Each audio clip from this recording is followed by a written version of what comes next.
I'm Jason Hornady. You might say accuracy is my business. I make bullets. You are listening to the Hornady Podcast. Thanks for joining us and enjoy the show.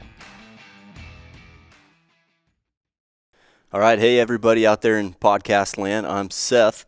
Thanks for joining us on the show today. And today I'm honored to have a man sitting across the table from me, a hell of a salesman, a great leader, a father to a couple amazing kids, just all around a good man to have around. So join me in welcoming Jason Hornady. Jason, thanks for coming on with me today. You make me sound pretty good, Seth. Thanks for having me. Absolutely.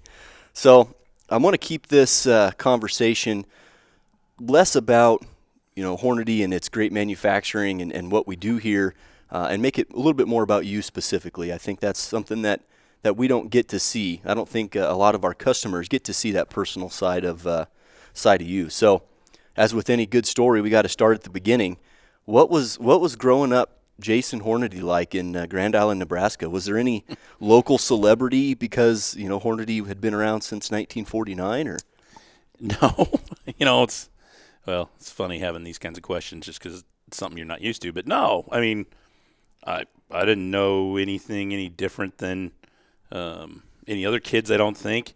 Every once in a while, you'd get the occasional kid who'd give you a hard time about being a rich kid or something like that, but we didn't know, and my dad worked for my grandfather, and it was just normal. To me, you don't know any different. Went to school, hung around. It was, the neat part was both my grandfathers worked at the factory, and so really? I walked the floor of Hornady Manufacturing, which at the time was Hornady Manufacturing, Pacific Tool, Frontier Ammunition. I barely remember there being West Coast Distributing, which was or Western Gun and Wholesale, being there too. They closed that, but yeah, I remember walking the floor with both grandpas, holding on to two fingers. Wow, and I remember the smell. I mean, the manufacturing smell of cutting oil and all that stuff. It's funny. We went to another factory yesterday and toured it and stepped through the door of the floor, and I was like, "Yep, there's that traditional smell." Yep, the smells of a lot of things will stick with you. Yep. That's pretty cool. So growing up was just a normal childhood. Went to normal school. Did you play any sports when you were younger? I did. I did all the normal stuff. I was also somewhat, I would say, lazy. So by the time high school came around, I was starting to do some of the stuff that wasn't. I broke my ankle as a freshman in high school, which kind of ruined my career as far as playing football or wrestling, and I wasn't good enough for basketball or track, and typical slow Nebraska kid, So yep. I'm familiar with that. Yeah, but did a lot of that and hung out with my friends, and yeah, just kind of a normal, pretty average, what I would call growing up for the most part. What car did you drive to school every day? I didn't have a car. Nice. Yeah, my parents were a little bit on the, let's call it fun-hating stage. And so we did have an extra car when I was in high school that I got to drive pretty regularly. But no, they were of the you shouldn't have a car policy, which I'm still mad about, by the way. But, yeah. So I didn't have one. I didn't have a car until I was a sophomore in college. Wow, that's something I would have not guessed, but it's a good piece of good piece of information there. So, I know you worked when you were in high school. So tell me a little bit about that. Like you worked at Hornady, I'm guessing, in the summers. Yeah, I worked at Hornady. Now I was only allowed to work there starting my junior year. Prior to that, I worked grounds crew at a local museum, and then I mowed lawns and did some of that stuff. But I started working in the lab when I was 17 actually it was after my senior year, is the first time I worked at the factory full time. I would go work shoots and some promotions and some of that stuff, but worked in the lab and then worked here all through college in summers, breaks, anytime there was an opportunity, I'd go work some trade shows if I could weasel my way into them because they were fun and I thought it was cool at the time. I'm about trade showed out at this point in time in my life. I suppose you are. But back then it was like, cool. You felt like a rock star. Yeah. So working in the lab, you were shooting bullets for accuracy. Yep. You were shooting pressure and velocity and that kind of thing. Yep. And actually, I spent a lot of time on the initial FBI protocol, and that is when we developed and introduced the XTP pistol bullets. Wow. And so I was part of all of that. I shot data for the books, but yeah, I got hours and hours shooting wax, hours and hours shooting water in the back of the building into two 55-gallon drums. Every time you'd shooting the drum of water, you'd have water splash you in the face. But yeah, I did all the stuff that sounds really fun, but when you have to go put 50 rounds in 55-gallon drums of water, it's just not that glamorous. That's good to hear, though, because I think there's a lot that comes from that when you're working something that's not super glamorous. So, yeah, it sounds like a normal childhood, normal growing up. Sorry about the car thing, but Hey. After high school, what was the path then? I'm guessing you went to college. So I went to the University of Wyoming. My parents were in the middle of a divorce when I graduated from high school, and the thought of staying in Nebraska was of no interest to me. And my grandpa on my mom's side had a little cabin outside of Centennial, Wyoming, and so we would drive through Laramie all the time. And I wasn't smart enough to get into my first two choices of schools, but Laramie took me, and never looked back. I love the University of Wyoming, and we had a great time, met a lot of lifelong friends there, spent lots of time. I wish I would have enjoyed the outdoors more while I was there, but we were too busy doing what college kids do, having a good time.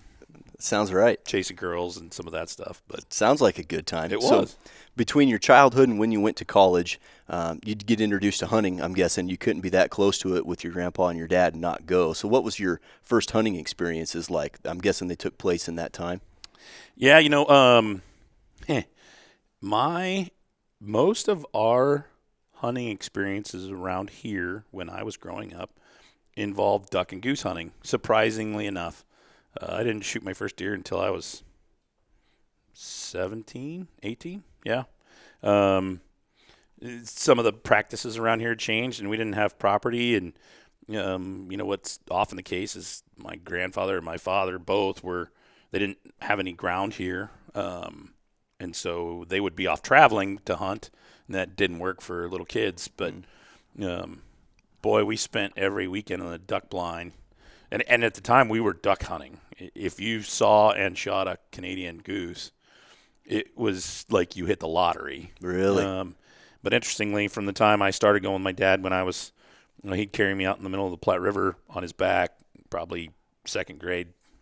By the time I was a senior in high school, we were it was starting to turn into goose hunts as opposed to duck. And now the flyway around here is pretty good on both, but there's lots of geese coming down. And I remember taking people out to shoot their first goose, and they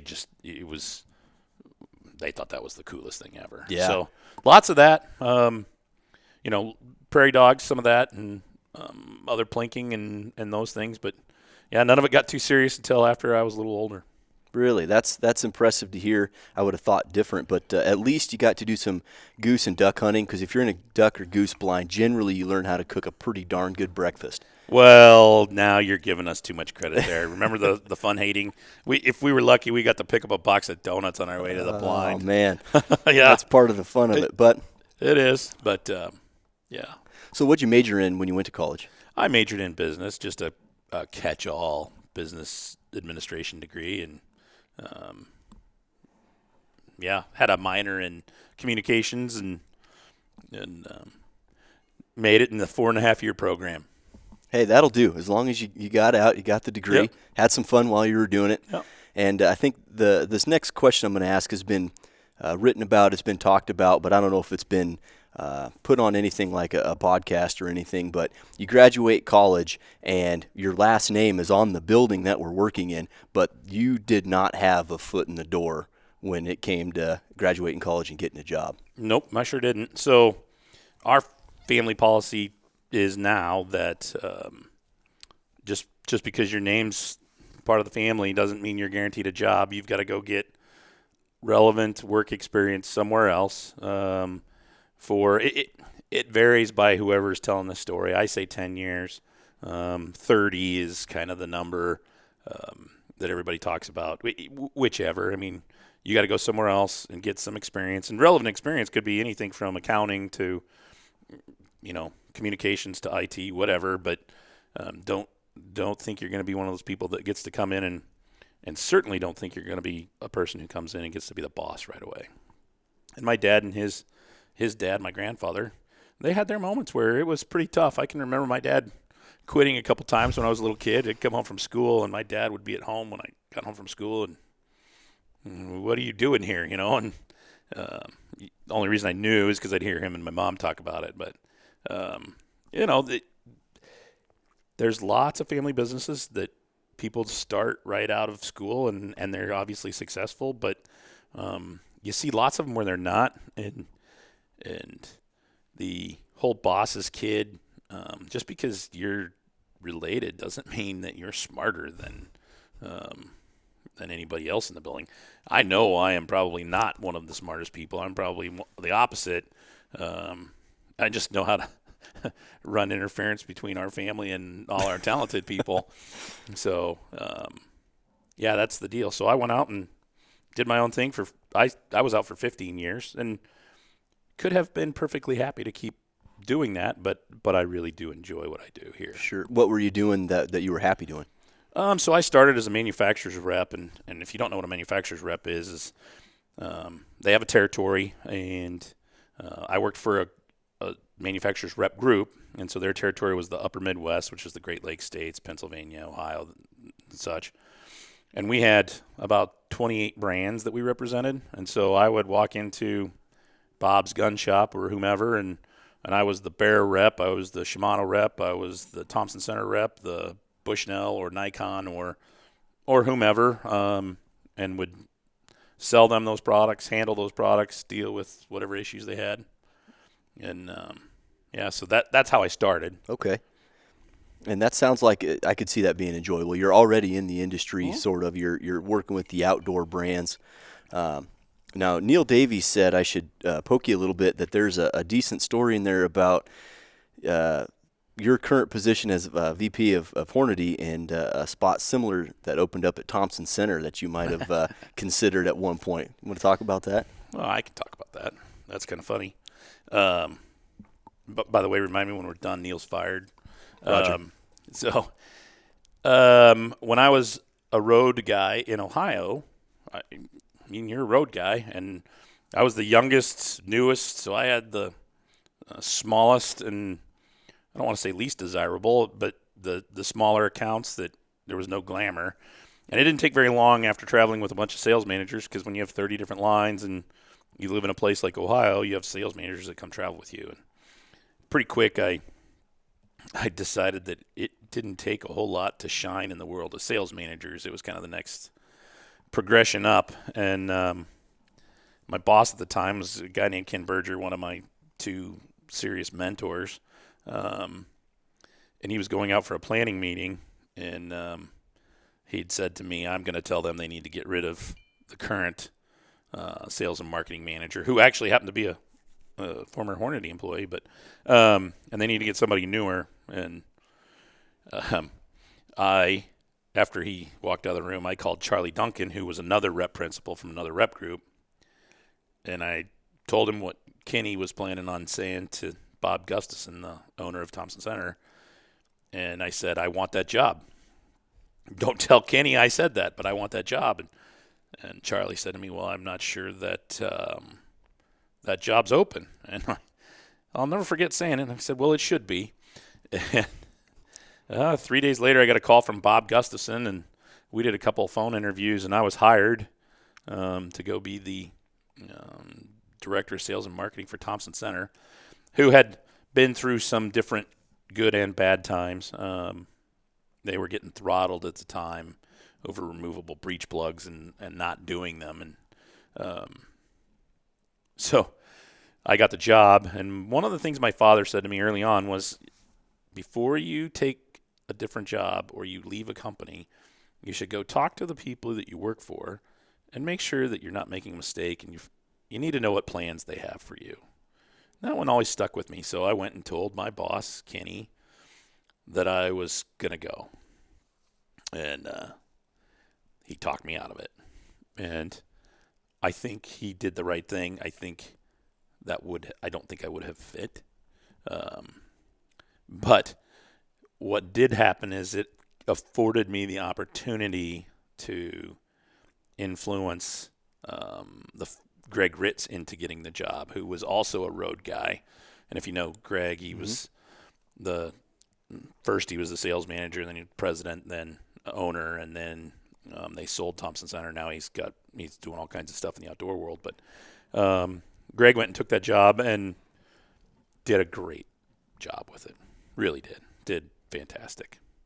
That's neat to hear. I would have, if you didn't know you or if you didn't know any of that backstory, it seems remarkable that you couldn't just come to your Hornady and go to work, and then to have that brand affiliation and the name affiliation with Hornady, but then to the potential sales and marketing guy at Thompson Center. But that's pretty neat about how that turned out for Greg Ritz. Yeah.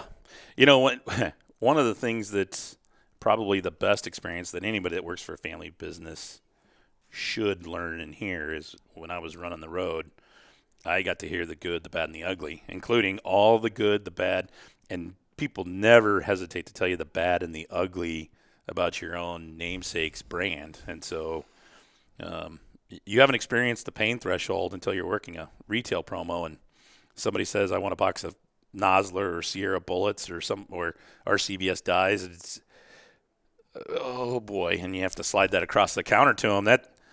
That's tough. But if you don't learn from that, then you're doing yourself an injustice. And I learned something every time I sold somebody else's product. But if you're working a promotion for a dealer, you're just working the promotion for the dealer, and he doesn't care what box he sells. He just wants to sell a box. Right. Well, it sounds like you learned a lot of good stuff, and obviously that must have made a direct impact and correlation to what you've done at Hornady, because it's been phenomenal, at least since my time here. And you've been here way longer than I have. So let's talk about the early years, maybe when you first got hired on and what that position looked like. Well, there's a couple other chapters, I suppose. Before we get there, I probably should explain some of the others. So I didn't take the Thompson Center job. A year and a half later, I went and took Redfield Rifle Scope job in Denver, Colorado. And everybody knows the brand Redfield. At the time, in the early 70s, this is not when I was there, but in the early 70s, Loophole and Redfield were pretty neck and neck as far as brands go. And they sold it to an investment banker group who sucked the money out of it. And like Charlie Duncan told me once, they'd been trying to kill that company for 50 years. And I was brought in as part of a group to fix it. And I was 26 and had a young man's ego and believed that I could. And when I started, our sales were $9 million, I think. And by the time we were foreclosed on, I think we'd gotten the sales up to $13 million. And most of that was me not knowing that we were failing. It was just willpower. But I got to ride that one into bankruptcy. And the company was sold. And that is an absolutely fantastic experience. It's horrible.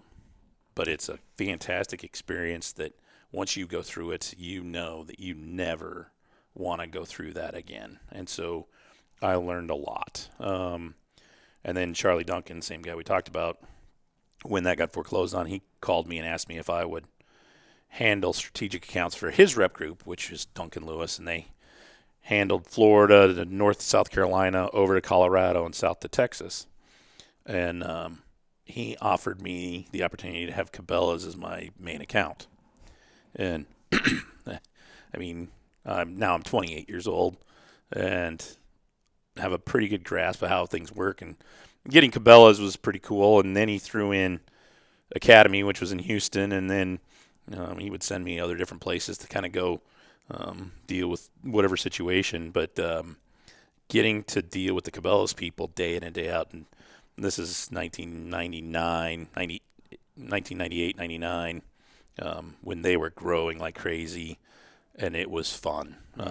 I think when I started, the entire volume of what I sold them was somewhere in that 2 to 3 million range, and by the time I left, it was somewhere in that 35 to 40 range, and so it was just fun. But they grew, and it was huge. So those things all occurred, and they grew so much that all of a sudden it was going to be more than one person was going to handle, and so the right thing for everybody was going to be to split up my territory, and split up Cabela's and split up Academy, and that's just the right thing because it gets to a point where one person can't manage. And that is about the time my dad called, and he and I had talked a couple different times. I was 35 at the time, but when I was 30, he called and said, "If you want a job, the deal's open. I mean, you can." And I was fine. I was happy doing what I was doing. Married, had a couple young kids, and things are just kind of going all right. Well, I'm 35, and my daughter is about to go to kindergarten, and my wife at the time and I were in Grand Island visiting my father for 4th of July, and Dad had called and said something about it, and we were on the back patio of his house, and my wife looked at both of us and said, "You guys better get this shit figured out, because once my daughter starts school, we're not moving." And so we kind of hashed everything out then, and when I came back, I had a boss. My dad wanted to have somebody between him and me for a period of time, which didn't last very long because I probably don't take direction very well. I'm sure my father will tell you I don't take direction very well. And that's part of what's made some of what we do around here work is I don't take direction very well. It's if I go ask my boss, which is my father, for permission, he's going to do what all dads do and say no. So we just kind of run with it, And back to Neil, who I guess is unfired at this point in time. He made one of the nicer compliments I've ever gotten. He said, "You came here and took the handcuffs off." Okay, that's a pretty big deal. So we've had a pretty good run. I think we're 12 times the size we were the day I started, I think. Whoa. Yeah, I think. That's that whole how that all transpired is just incredible. Yeah. It's crazy. Yeah, as with the position you hold now, there's after hearing that, there's no doubt that you were qualified for that position. I don't know if I'm qualified for it today, but right. But we didn't know any better. None of us knew any better.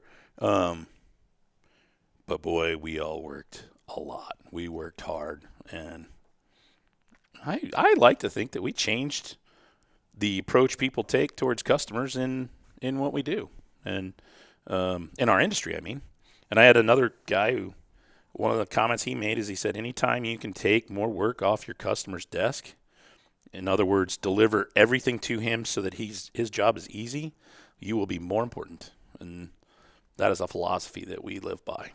Yep, that's it. And I remember hearing that when I first started here, that we want to be the easiest company to work with. Mm-hmm. That's fantastic. What year did you start here? I started 15 years ago, April 1st. So I've been here 15 years and 15 days. So 15 years ago, I can't even wrap my head around the amount of innovation, not just in the industry as a whole, but Hornady specifically in the last 15 years. You look at our cartridge introductions. I know Dave Emery had a huge hand in the propellant, the projectile, all that development, the Doppler radar. I mean, the last 15 years has been a rocket sled on rails climbing. Yeah. It's pretty impressive. And actually a little more than. So something that we totally missed as a sales and marketing group this year, this is the 20th anniversary of the 17 HMR. And the 17 HMR was a huge change for the company. It got people looking at us, and I started the year after we introduced lever evolution. And so my first 12 months basically consisted of flying around the country, planes, trains, and automobiles, getting my ass chewed about lever evolution deliveries. And when they were done chewing about lever evolution deliveries, then they'd work on 204 Ruger, and then they'd work on 17 HMR and beat on us. And at the time, we had a reputation for not shipping very well, and it was kind of fun though, and it worked out. You could start using I'll get you more of this if you help me with a little bit of this, and worked out. Well, it seems to work out for everybody. Yeah, And it sounds like the connections, maybe the friendships that you made throughout all those years working after college before you started here has probably paid off in dividends just in business growth. It doesn't matter what job you have. It's all about relationships. And, you look at the guys that we have working in the plant, the ones that have relationships with the guys that they feed or feed them as far as parts go, they're the most efficient. The ones that are difficult to talk to or whatever, it doesn't matter where you are. You want to help those that are nice and friendly. Awesome. Well, that's I'm going to kind of leave that whole story right there, the kind of the start to finish from your childhood all the way up to where we're at today, and I'm going to hit you with just some questions now. It's just some stuff that I think we all want to know. I'm going to start off with the really easy ones, just some underhand softball kind of tosses here. So what's your favorite cartridge? Handgun or rifle? Ooh. Or we could do both. Wow. That's kind of sneaky mean. Well, and I say this because we could. You're a salesman. But I don't want to hear about how awesome the 6-ARC is and how cool the Creedmoors are and the PRCs. But I know there's a cartridge somewhere, and I've got a pretty good idea of what it might be.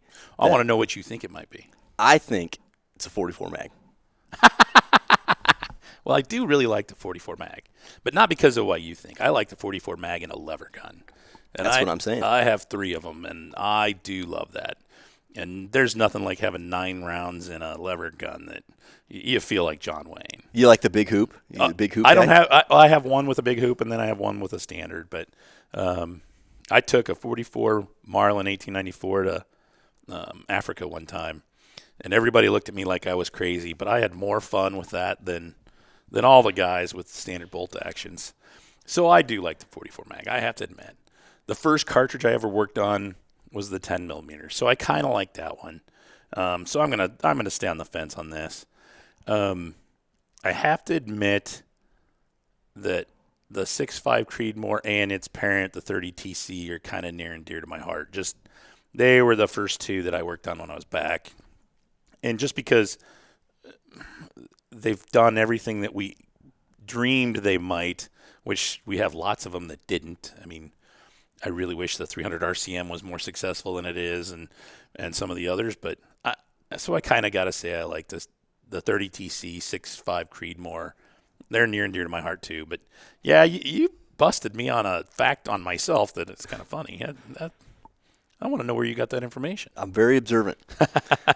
All right, so I like I said, I kind of figured that one, and I also have a pretty decent idea on this next one here, which is your favorite animal to pursue, any continent. Mule deer. Man, a man of my own heart. Is that what you had? Oh, yeah. There's no doubt. Mule deer are the most majestic, coolest, sometimes wiliest, but it's fun because you're out and you're moving and you could be staring right at them and not know it. So, yeah, mule deer. Elk's right up there with them. And I've been fortunate enough, to chase Cape buffalo around, and I could do that a lot too, but mule deer still, if I had to give it all up and keep one, I'd keep mule deer. Well, I'm right there with you, so I'm going to ask another question in that only because I want to hear, do you have a specific mule deer hunt that stands out as the best hunt, the best mule deer hunt, the most all-inclusive, satisfactory mule deer hunt that you've had? I do. We were in Utah, and a friend of mine from Germany, actually, and I were on this hunt. It was in northeast Utah, a big ranch, really cool, and we're on them with a guide, and the guide had a couple deer that he'd been watching, and the guide failed to understand that my customer, who was the German guy, is going to shoot first regardless. I don't care. I mean, what happens? He's the customer. So he put us on a deer, and he's like, Jason, you need to shoot this. I'm like, no. Detlef, being from Germany, they don't have a whole lot of mule deer over there. I don't know if you knew that or not. Right, yeah. Shot this mule deer, and it's 190-inch. Big. Fantastic mule deer. And he shot him, and we packed him out, and it was one of those it was a long day by the time we were done packing him out. But just an absolutely fantastic deer. So we went out the next couple days, and we weren't having a whole lot of luck, and we found one in a whole different spot. And this is one of those places where you hunted, and you went out in the morning early, and you'd normally try to come back 11-ish, 12-ish for lunch and maybe a nap and go back out 2 or 3. And so you didn't take a whole lot of stuff. I mean, you didn't need to. You'd go sit on spots and glass, and then once you saw a deer, you'd try to make a plan on this. And we ended up in this canyon area down in there, and we saw this deer. And we had him isolated where we could see all around this giant quaky patch that he was in. And so he couldn't leave without us seeing him. And everybody assumes that because you grew up in this business or you grew up in this family that you know everything there is to know about shooting and you've trained, and that's all BS. I'm not a particularly great rifle shot, but I had gone and done my first real rifle training down at the FTW in Texas and learned a lot more about trigger control, and I'd started shooting a lot more matches around here, and I'd learned a lot about really shooting. It's not just picking up a firearm, loading it, and I mean, there's a difference between a casual every once in a while goes to the range and somebody who's proficient. And I've moved from the casual guy to proficient, but I'd gone to my first long-range match. This quaky patch is 426 yards away, which to me seems like it's 2 miles. But the guide I was with, it was one of the Whitaker twins, says, we're just going to stay here all day until we see him again. And I was like, oh, boy. So I had one Jolly Rancher. That's what I had. And I'll never forget. I mean, literally, I would pull this Jolly Rancher out, and I would take 2 licks off the Jolly Rancher, and I would wrap it back up and put it in my shirt pocket and wait while I was on the gun most of the time, and we sat there for 7 hours waiting and watching. And you know what? 98% of the time, there's nothing happening. And the mule deer stepped in this hole. It wasn't a hole, but it was a hole in the woods, and he stepped in there, and the guide was like, well, you can try him if you want.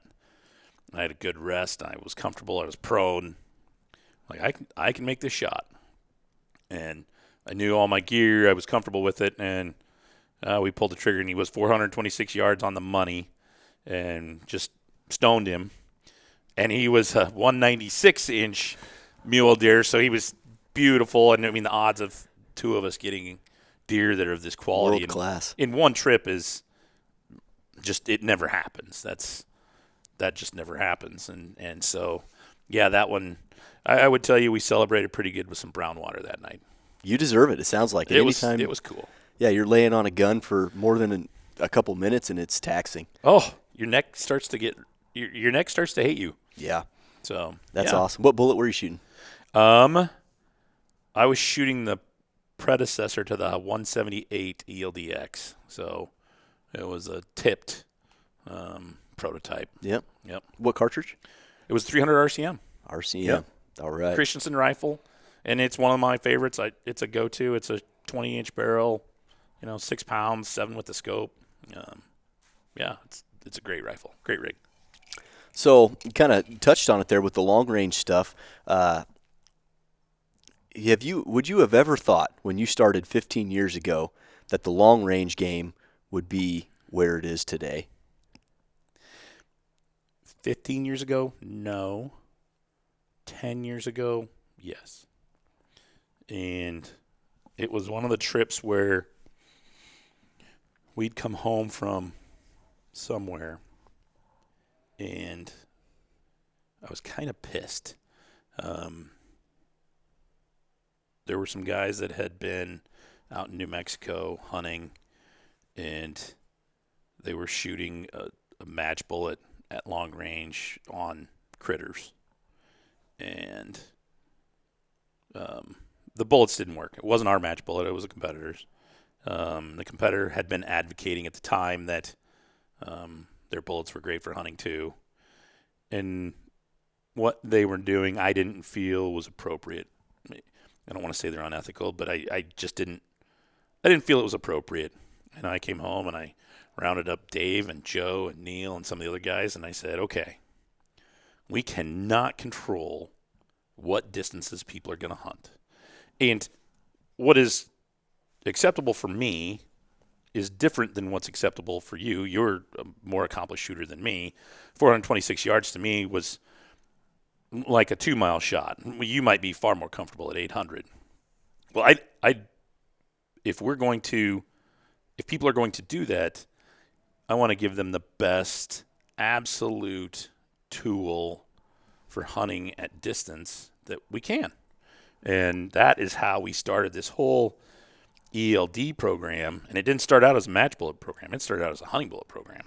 And then it was, okay, we want to turn this into and the Creedmoor we didn't really do it on purpose at first because it was for Camp Perry style shooting. And then that's long range, of course, but it wasn't, it was the first time we'd ever seated a bullet way out where we're supposed to and do some of those things.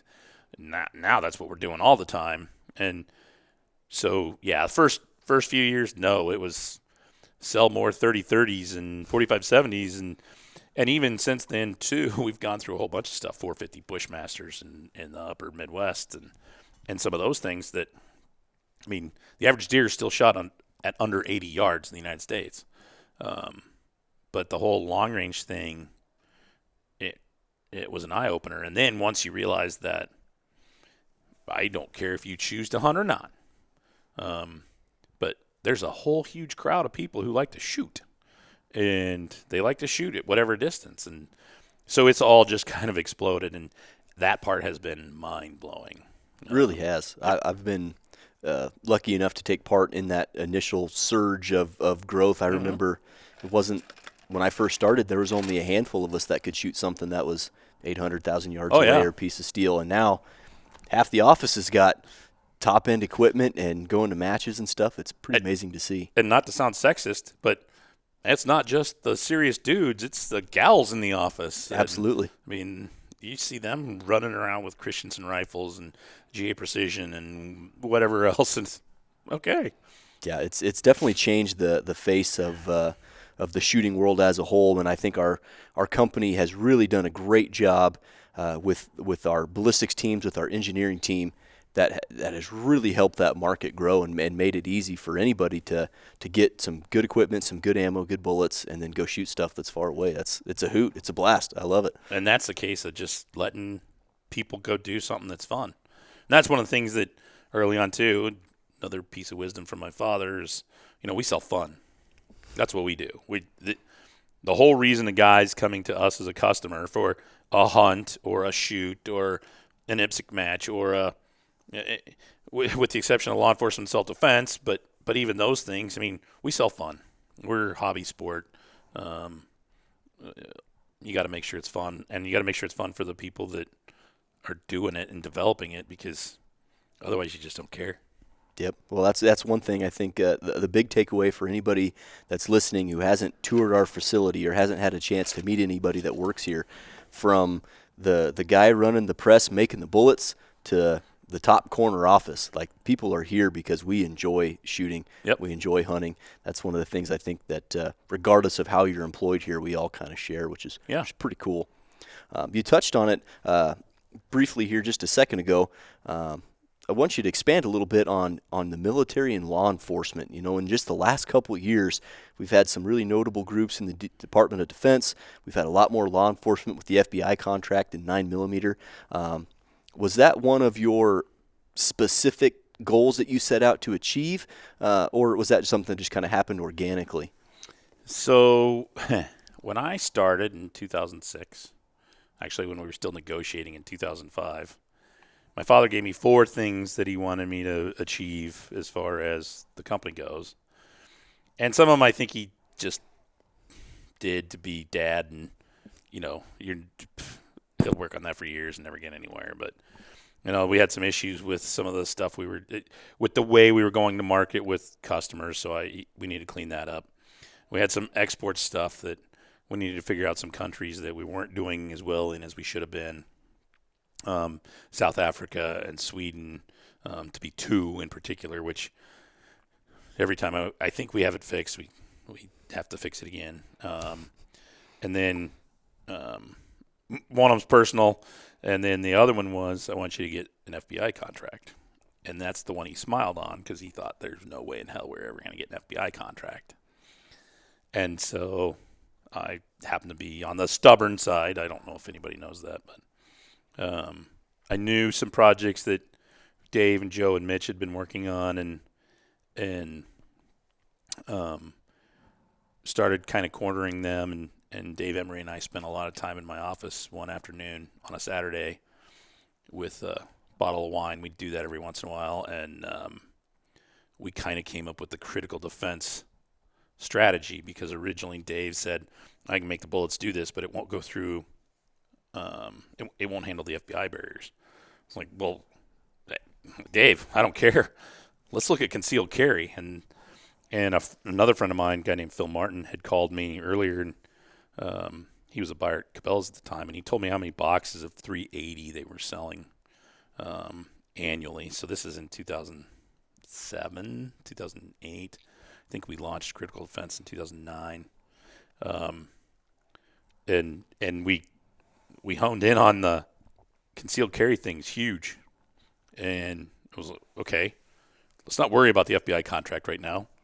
Let's go do this. And we just, rather be lucky than good. We hit on the concealed carry forefront. And when we did critical defense, 380s exploded. They were already exploding, but we were just the right guy at the right time. And the micro 9s, and we expanded it into, now that assortment of critical defense is pretty big. Mm-hmm. But we finished, and we were pretty congratulatory of ourselves in 2009, 2010, because this thing's just, and that typical boss stuff, and I'm not the boss, but I play one every once in a while at the office, and it's like, okay, Dave, we figured that out.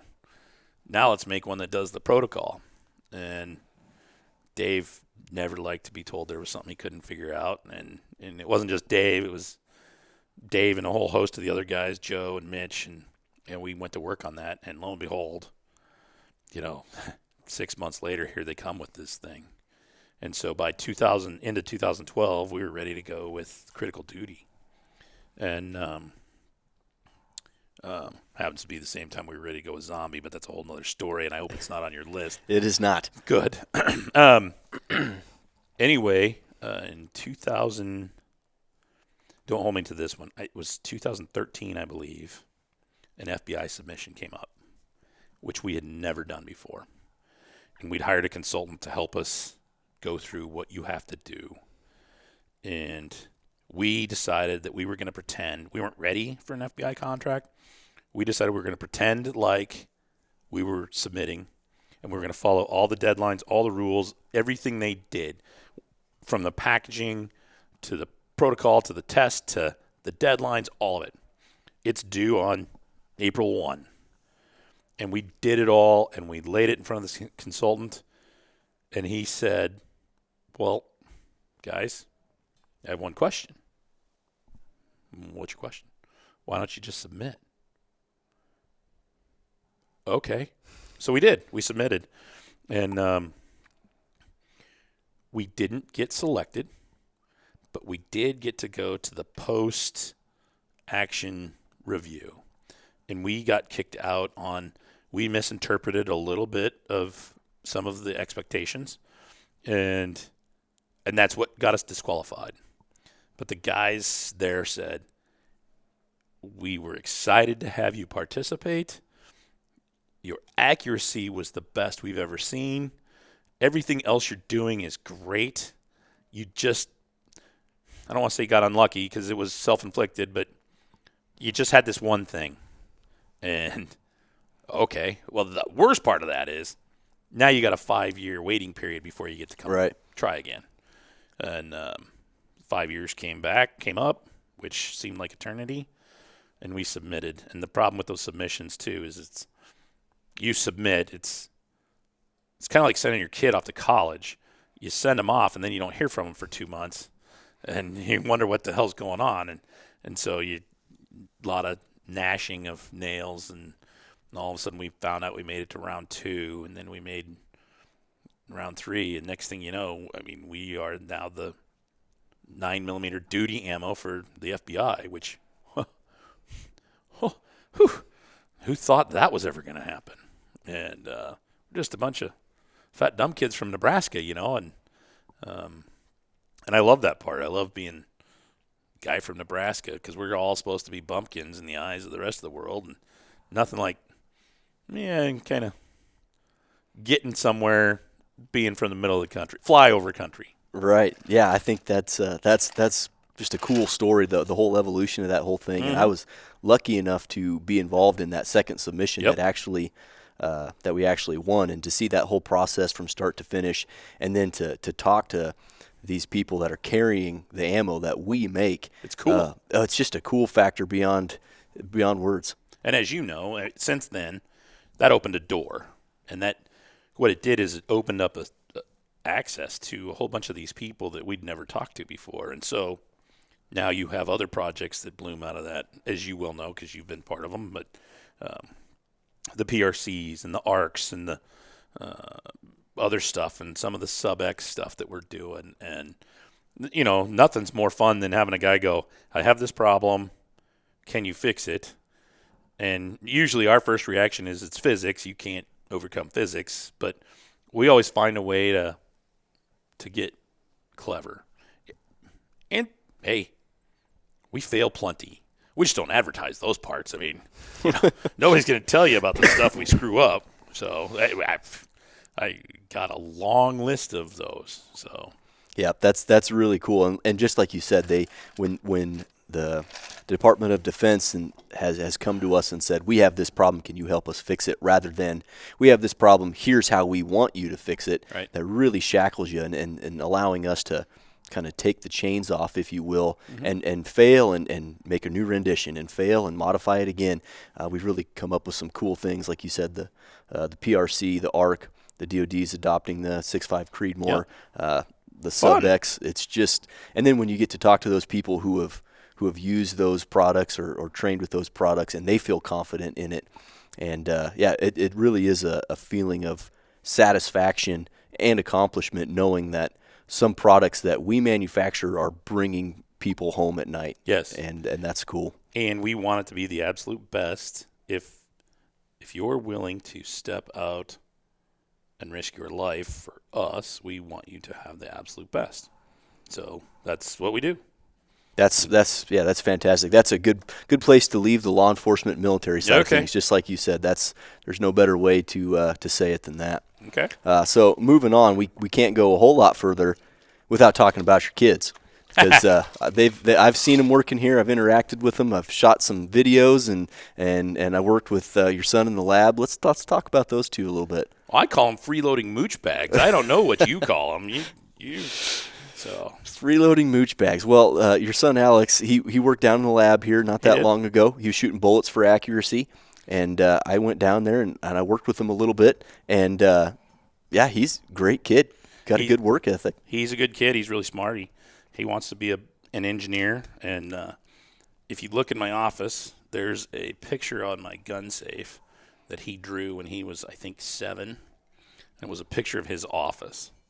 And the door says bullet engineer, and it's got all this stuff in there, and it's got taxidermy in there. And one day Mitch, who's our director of engineering, walked in, and he's looking at Alex's planned office. He's like, well, I don't have that in my office, and I don't have that in my office, and why don't I get that? And I'm like, it was a 7-year-old who drew it, but he thinks he wants to be a mechanical engineer or engineer of some sort, and we're looking at colleges now, and very cool. Actually got him to go look at Wyoming, so you never know where he's going to end up. I'm not going to say, I'm not going to speculate, because the other thing is if my kids might hear this, and so I got to be careful that I don't say anything that I'm going to get in trouble for. My daughter, who's also extremely smart, has chosen communications at the University of Nebraska, and So she's doing that, and she works here too. And last year, she worked the bullet floor. She made bullets. Yep. And, I couldn't believe it when I seen that. I walked through by the tool crib, and she was there checking out dies. And I was like, wearing jumpsuit and everything. You know, one of the funniest parts of that whole deal is she's, as you know, not very tall, but nobody here can. She just barely gets over 5 feet. And they had to order special overalls for her because everybody in the plant wears overalls. And they had to get special overalls for her, and she still had to roll the sleeves up because they didn't make them for 5 feet people. Oh, that's awesome. So, yeah, obviously great kids, and I'm guessing the same foot in the door type extension will be made to them as it was to you. Go get out and go figure it out for a little bit. Yep, absolutely. You got to go get relevant experience. And the thing is right now, I would actually like to have both of them working in the plant, especially during summers. And they're trying to parlay this into, well, we need to go get internships and work other places. They're trying to start their 10-year phase early, and we could frankly use them right now. Yeah, put them in shipping. I'm telling you, shipping and the lab and bullets. And but we're going to try and get them well-rounded before they graduate and go off in the world. That's awesome. Well, guns and shooting and hunting, that can't be all you do. And I see you pull up in our headquarters location in some pretty cool cars. So I'm gonna venture out and say that you might have some other hobbies that don't involve guns and shooting and hunting. I do like cars. I got a Cadillac CTSV that I think is the neatest car that's ever come along. And yeah, so there's this thing called the Sandhills Open Road Challenge, which is not a race. It's a rally, but it's in Arnold, Nebraska, and they close a stretch of highway outside of Arnold. And I would tell you the name of the other town, but as I'm trying to say it, it just vaporized on me. But what you do is you run this 53 miles. They split it into 2 legs, so it's 26 miles one way, 28 the other, and you run it for time. And so I'm always in the 95 mile an hour class, and the goal is to, over that 53 miles, average exactly 95 miles an hour. And it doesn't sound hard. It's extremely difficult when you think about the starts and stops and all the things they throw at you. You can only go, you have to stay within basically 80 miles an hour and 120. So you can't go slower than or faster than. And they time you. They have radar guns out on the course. And here you have 150 people that come up, and they have 3 different events that are all kind of similar. And it's a hoot. It's kind of like going to a big match. You know, you see all your friends, and you look at all the cars, and you see all walks of life, and it's just a hoot. So I like some of that. I like to shoot shotguns. I'm a far better sporting clay shooter than I am a skeet or trap shooter. The biggest problem I have now is my son is starting to whip me at skeet pretty regularly, so I'm going to quit skeet completely and stick to the things where I know I can beat him. But, yeah, and then just generally hanging out. I got some buddies around here. I might hit a golf ball once in a while, which is almost a sacrilege to say as a gun guy, but sometimes it's just easy to go out and play 9 holes with your buddies. And I can drink beer on the golf course. I can't do that on the sporting clays course. That's true. Yes, so I see the correlation. And just for all the listeners out there that are thinking, if you have to average 95 miles an hour and go between 80 and 120, Arnold is in the Sandhills. Yes. So there's not a flat road out there. No, it's not. No, yeah, sorry. You're uphill. You're downhill. It's crazy. There's off-camber turns, and you know, every once in a while somebody will take one off the road and slow the race down. You don't want to be that guy, and that's why I'm in. And there's different classes. I'm in a immediate class, or a medium class. They have them that are as fast as 120. Those guys go 100 to 140. So wow, that means that they're never less, except from launch, they're never less than 100 miles an hour. Like we talked about shooting earlier, they're far better drivers than I. You know, far better shooters are out there. These guys have a lot different level of equipment. I can drive my car to work. Yeah. You know, they're not doing that, but sure. But it's fun. Yeah. It sounds fun, and speed's addicting. I mean, it's like shooting a gun sometimes. It's fun. I am glad that the officers don't have tabs on where my car is. Yeah, I can get a pretty expensive ticket, I'm sure, sometimes. Oh man, well that's cool. And I'm glad you're sharing that with us, just so we can get a little bit better picture of who you are. But we went through this whole thing here, and we didn't touch on Grandma and Grandpa on the Hornady side. So we probably should talk about Joyce and Marvel. Joyce obviously founded the company in 1949, but I think one of the neat things before we get to that is most folks probably don't know how heavy of a hand Marvel had here. I mean, she worked until she was 90? She was almost 90, yeah.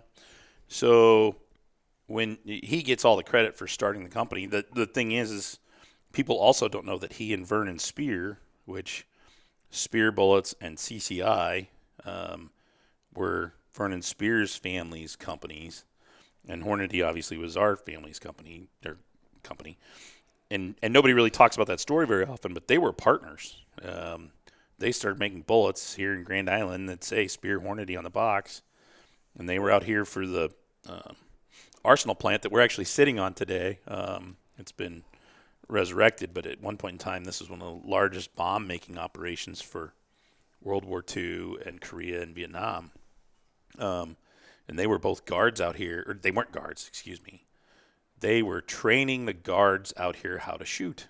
Marksmanship instructors. Yep. Okay. And so they could get 22 long and 22 short ammo, and they would take the cases, turn the rims off, fill them full of wheel weight lead, and make bullets for their 222 Remington loads, not 223, not 220 Swift, the 222 Triple Remington, deuce. which is far more, I don't want to say popular, but there's a lot of guns out there because at the time that was your big varmint light gun cartridge. And that relationship soured, and my grandfather had started a sporting goods store downtown and rented a garage next door, and they put one of the bullet presses in there, and off they went. But she was just as involved as he was. She also had little kids at home. My dad was born in 1949, same years the company was founded. But yeah, nobody should ever make any mistakes about who was in charge. It was my grandmother Marvel. We called her Baba. My grandfather, which I told you I had a normal childhood, and I omitted this part, but my grandfather was killed going to the SHOT Show in 1981, and we'd had a string of things that happened here. June 3rd, 1980, we had 7 tornadoes come through and rip apart Grand Island. If you see some of these shows, you'll see Storms of the Century and Grand Island every once in a while. It used to be the top 5 or 10. And now with some of the hurricanes we've had, it's kind of slid down there. But we had 7 tornadoes come through and just destroy our town, which was interesting. My grandfather on my mother's side had just passed away, and he was an employee. So we had this family tragedy stuff going on. And then my mother had developed kidney failure during all this and was in need of a kidney transplant. So starting in April of 1980 through mid-81, we had just a kind of a, lack of a better description, a shit show going on in our family. So rough go for sure. Yeah, so as the SHOT Show came around, 2 weeks before the SHOT Show, I actually answered the phone at home, and there was somebody from Omaha at the University Medical Center in Omaha that asked for my mom. It was like 9 o'clock at night, and I'm 10, and I put the phone down, went up, got my mom. I said, "Mom, I think they have a kidney for you." And she didn't hit me, she didn't slap me, but she was mad because she didn't want me to get her she didn't want anybody's hopes up. And lo and behold, they had a kidney for her. So in December of 1980, my mom gets this kidney transplant. And so fast forward to January, I don't remember the date on my grandfather. They're flying to the SHOT Show. And the only reason my dad wasn't on the plane with them was because my mom was in the hospital post-transplant. And had she not, he would have been on the plane with them. And this would be an entire, there would be no conversation here because I'm sure the company would have been sold. to somebody. But so that happened. So from 1981, I was 10, 11-ish, in there. My grandmother and my father became the rocks of the family, and here we are. It's all, worked out just fine. Yeah. I ended up with a great job, future job, whereas had it gone just a little astray, we wouldn't be sitting here. So, yeah. Wow. It's like you said, that's just a shit show of a time, or that little group of years there that you guys had. But it's amazing that your dad, Marvel, pulled together, ran this thing, Yep. and the amount of success that we've been able to have, the amount of jobs that you've been able to provide to an area like this, to central Nebraska, it's been phenomenal. Well, and our family's not unique to family tragedy. All of us have. All of us have had those years where we had runs. It doesn't make us unique. It just happened to be what happened. And but no, it's been fun. And my grandmother she was my buddy. I spent a lot of time with her. I would go see her every day, and I was her favorite. There's 5 of us grandkids, and I was her favorite. And my sisters and my 2 cousins may not admit it, but they all know I'm telling the truth. So, if you can hear, there's a little bit of growling going on here. I brought my dog, Moose. He's sitting in here with us, and somebody's at the door. So awesome. Well, Jason, I really appreciate you sitting down with us, opening up to us, talking to us, just BSing over a glass of whiskey. Yeah. Really appreciate it. I think I speak on behalf of everybody here that we really trust you to take us into the future, and we like what we got going on here. So, everybody out there at Team Hornady, thanks for listening in. We appreciate it, and we'll catch you on the next one.